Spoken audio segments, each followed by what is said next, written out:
दोपहर का समय था। गांव के कुछ लोग आपस में बातें कर रहे थे। सेठ जी ने वो कुआं फिर से खुलवा दिया है जो काफी सालों से बंद था। अब हमारी पानी की समस्या और भी कम हो जाएगी। काका, लेकिन वो बंद क्यों था इतने समय से? पता नहीं बिटिया, सुना है सेठ जी ने ही बंद करवाया था और अब सेठ जी ने ही उसको चालू करवा दिया है। रात होती है। एक व्यक्ति देर रात अपने घर जा रहा होता है। चले जाओ यहाँ से जल्दी, वरना जिंदा नहीं बचोगे। भागो भागो भूत, भागो भागो भूत आया, भूत भागो भागो, भागो भागो भूत, भागो भागो भूत। अरे ये कौन है जो इतनी रात में ऐसे भाग रहा है? जरूर कोई बात है, तभी ये ऐसे भाग रहा है। मुझे तो डर लग रहा है। अरे तुम क्यों डर रही हो शीला? तुम अंदर कमरे में जाके सो जाओ। अब मैं भी सो जाता हूं। सुबह देखते हैं ये कौन था और ऐसे भागा क्यों।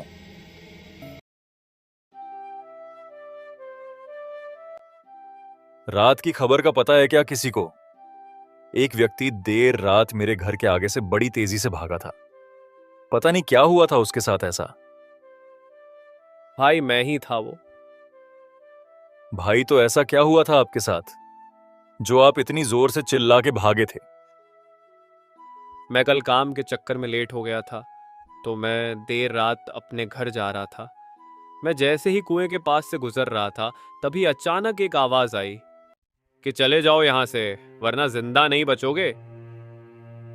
जो अभी सेठ ने चालू करवाया है, क्या तुम उसी कुएं की बात कर रहे हो? हाँ काका, मैं उसी कुएं के पास से गुजरा, तभी अचानक मेरे साथ ये हादसा हुआ। अरे किसी ने मजाक किया होगा इनके साथ। रात होती है। अगले दिन फिर से वही घटना किसी दूसरे व्यक्ति के साथ होती है। ये कौन है जो आज फिर दौड़ते हुए जा रहा है? लगता है जरूर कोई ना कोई बात उस कुएं के पास। धीरे धीरे ये खबर गांव में फैल जाती है। मुझे भी बहुत डर लगने लगा है, क्योंकि वो कुआं मेरे घर के पास ही है। इतना डरने की जरूरत नहीं है। जरूर कोई ना कोई हमारे साथ मजाक कर रहा है। लोगों ने अब उस कुएं के पास से ही जाना छोड़ दिया था। रात में भी कोई घर से बाहर नहीं निकलता था। इस राज का कुछ पता करना पड़ेगा। कोई नहीं, कल मैं खुद रात वहां जाके देखूंगा।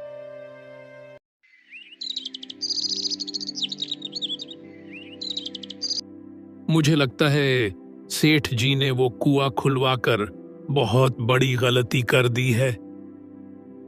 आप लोग चिंता मत करो, आज मैं खुद वहां जाकर देखूंगा कि वहां क्या है। आप मत जाओ, मुझे तो ये सुनकर ही बहुत डर लग रहा है। शीला, डर और हकीकत में फर्क होता है। अगर कोई खतरा है तो हमें जानना चाहिए ना। सूरज रात में कुएं के पास जाने के लिए अपनी पत्नी को बताता है, तो उसकी पत्नी उसे बहुत रोकती है, पर फिर भी सूरज निडर होकर वहां चला जाता है।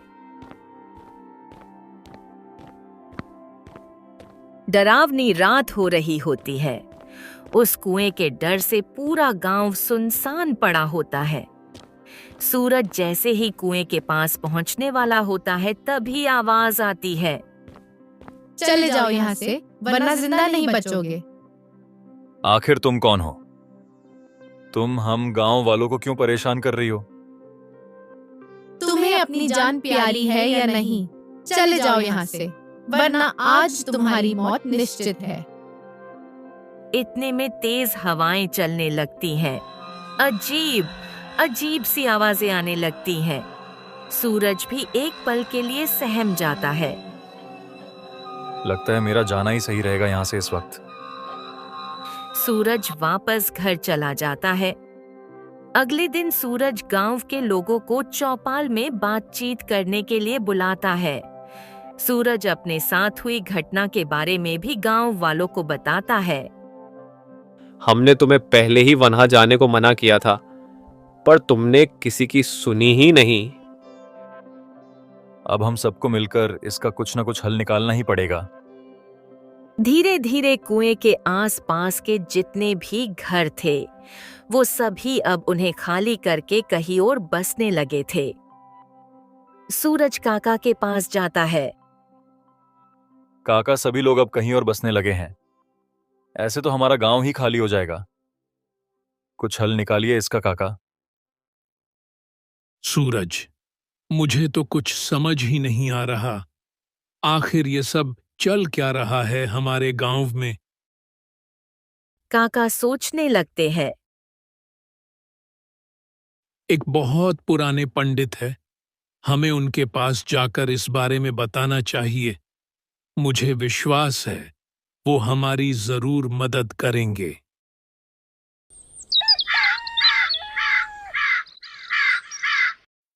काका और सूरज उन बुजुर्ग पंडित के पास जाते हैं। काका उन पंडित जी को सब कुछ बताते हैं। उस कुएं के अंदर एक राज छिपा है जो कुछ ही लोगों को पता है। कैसा राज पंडित जी? आज से 15 साल पहले सेठ का लड़का तरुण और एक छोटे घर की लड़की की मुलाकात होती है। एक दिन रूही बाजार से कुछ सामान लेने जा रही होती है। तरुण की नजर रूही पर पड़ती है। तरुण उसी दिन से उसके प्यार में पड़ जाता है। कुछ दिनों तक तरुण रूही का पीछा करता है। रूही एक दिन तरुण को पूछ ही लेती है। मैं काफी दिनों से आपको देख रही हूँ। आप मेरा पीछा क्यों करते हो? मैं आपसे प्यार करने लगा हूं। आप ये सब क्या कह रहे हैं? आपका और हमारा कोई मेल नहीं है। मैं एक गरीब किसान की लड़की हूँ। मेरे लिए कोई अमीर और गरीब नहीं है। रूही बिना कुछ बोले वहां से चली जाती है।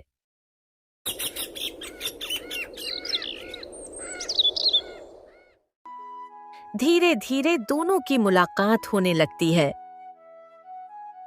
तरुण, तुम्हारे पापा अगर हमारी शादी के लिए नहीं माने तो? तुम चिंता मत करो, मैं अपने पापा को मना लूंगा और बहुत जल्द हम शादी भी करेंगे। बहुत जल्दी ही मैं तुम्हारा हाथ मांगने आऊंगा। दोनों प्रतिदिन मिलते हैं।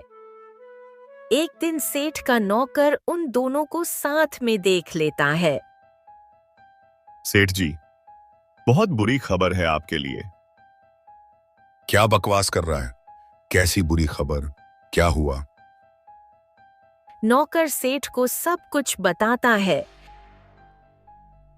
सेठ बहुत गुस्से में आ जाता है।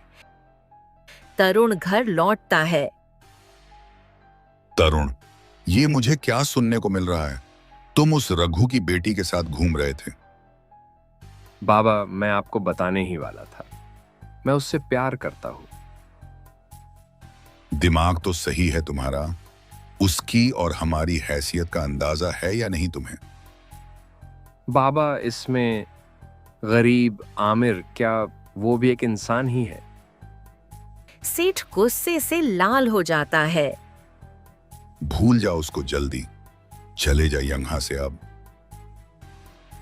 अगले दिन दोनों फिर मिलते हैं। नौकर फिर से उनको देख लेता है। नौकर सेठ को सब कुछ बता देता है।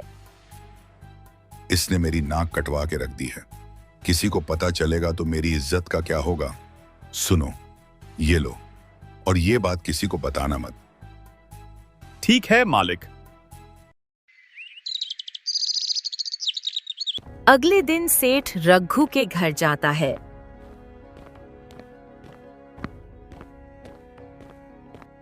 रघु, जब बेटी को संभालना नहीं आता तो पैदा ही क्यों करते हो? क्या हुआ मालिक? अपनी बेटी को समझा के रख। मेरे बेटे से दूर रहे। जहां अमीर आदमी देखा नहीं बस उसको फंसाना चालू कर देती है। सेठ ये कहकर चला जाता है।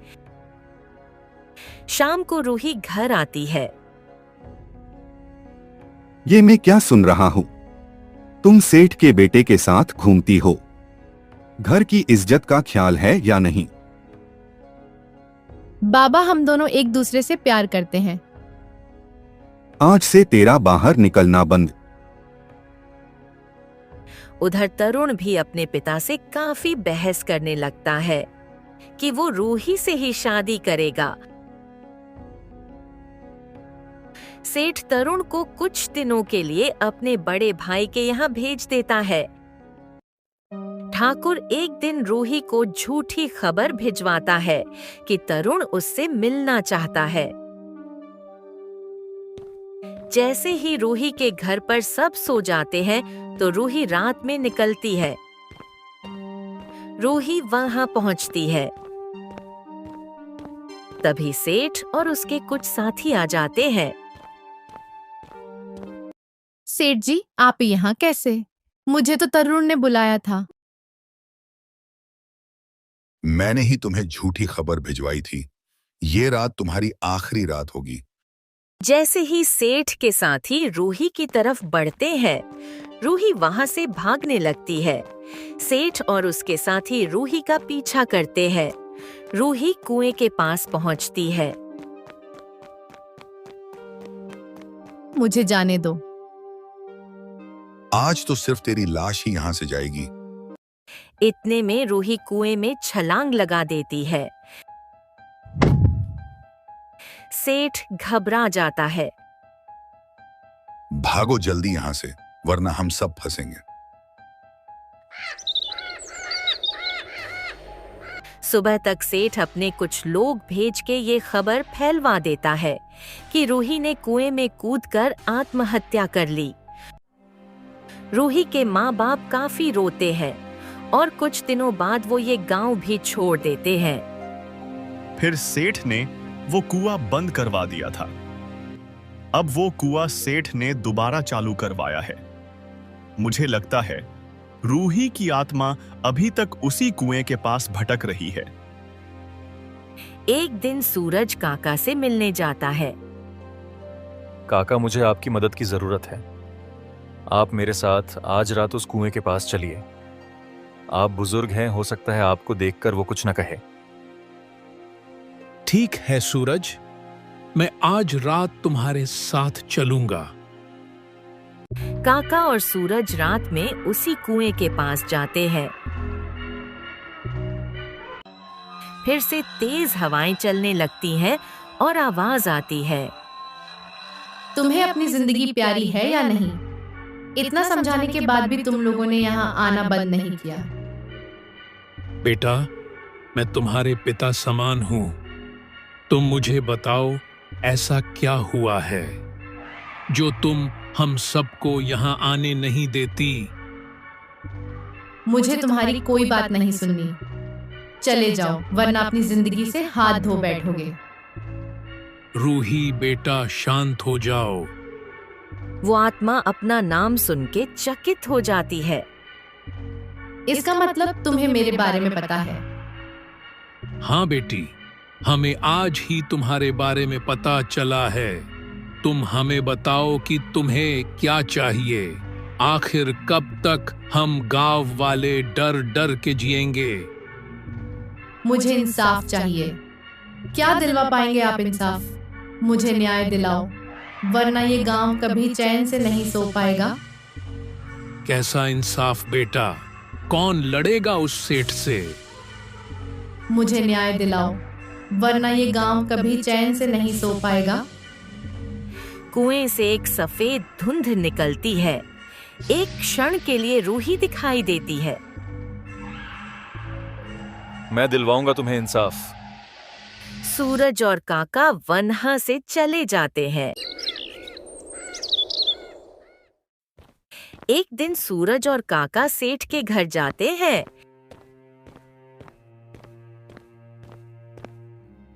आप कौन हैं और आप यहाँ क्या करने आए हैं? हमें सेठ जी से मिलना है। हमें उनसे कुछ काम है। मैं उनका ही पुत्र हूँ। मेरा नाम तरुण है। उनकी हालत अब काफी खराब है। चलिए, मैं आपको लेके चलता हूँ। सेठ अब काफी बूढ़ा हो चुका होता है। सेठ काफी बीमार भी होता है और अपाहिज भी हो चुका होता है। सूरज उनको उस घटना के बारे में बताता है। तरुण भी वही खड़ा होता है। वो ये सब सुनकर अचंभित हो जाता है। क्या बकवास कर रहे हो तुम लोग? ऐसा कुछ नहीं है। सेठ जी, अब कोई फायदा नहीं है झूठ बोलने का। हमें सब पता चल चुका है। सेठ एकदम शांत हो जाता है। बाबा, तुमने हम सबको धोखे में रखा कि रूही ने आत्महत्या की है। सेठ कुछ नहीं बोलता। आप मुझे लेके चलो वहां। सेठ जी को लेके जाना जरूरी है। उसी रात तरुण अपने पिता को लेकर उसी कुएं के पास जाता है। उधर से सूरज और काका के साथ साथ गांव के कुछ लोग भी वहां पहुंचते हैं। जैसे ही सेठ वहां पहुंचता है, बड़ी जोर जोर हवाएं चलने लगती है। गड़गड़ाहट सी होने लगती है। मुझे माफ कर दो बेटा। मैंने तरुण से प्रेम किया था और उस प्रेम की सजा मौत मिली, पर अब मैं इस सेठ को भी उसी मौत के घाट उतारूंगी। नहीं रूही, ऐसा मत करो। मैं मानता उन्होंने तुम्हारे साथ बहुत गलत किया, पर उनको ऐसी सजा मत दो। गलत तो तुमने भी किया है तरुण। मुझे अकेला छोड़कर तुम पता नहीं कहां चले गए थे। मैं क्या करता रूही, मुझे बाबा ने मेरे ताऊ जी के घर भेज दिया था जबरदस्ती, और जैसे ही मैं वहां से आया तो मुझे पता लगा कि तुमने आत्महत्या कर ली है, और तुम्हारे माँ बाबा भी ये गांव छोड़कर ही चले गए थे। बाबा, आपने तो मुझसे मेरी दुनिया छीन ली। माफ कर दो मुझे। मैं तुम दोनों का गुनहगार हूं। सजा तो तुम्हें जरूर मिलेगी। बेटा, इनको माफ कर दो। इनको इनके कर्मों की सजा मिल चुकी है। अब ये अपाहिज भी हो चुके हैं। तुमने इंसानियत को ही मार दिया। रूही बेटा, अब तुम शांत हो जाओ। तुम्हें न्याय मिल चुका है बेटा। भगवान ने इनको इनके कर्मों की सजा दे दी है। रूही वहां से गायब हो जाती है।